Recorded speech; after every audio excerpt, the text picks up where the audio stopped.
being around the culture and figuring out what that culture is. Because I tell people, culture doesn't necessarily isn't something that you should have to market to. It should be something you feel.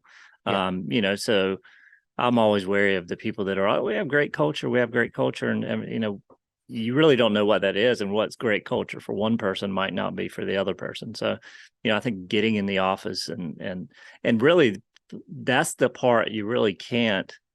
I mean, it's hard to do that before you join, right? Like it's hard to, let me go test out the culture before I join. I mean, how do you? I'll give you a story. When I first got started in real estate, I went around and I interviewed with some companies, and I asked if I could attend a sales meeting. Yeah. Like, hey, do you guys do any kind of sales meeting? And I went to a couple sales meetings where like, that's what I was just looking for vibe. Like, hey, does it jive with me and my personality? What's the energy like in the room? We've done that as well. Like we've had agents come join Palms where, they've asked to come to the sales meeting. Some of them come to 2 or 3 sales meetings. Yeah.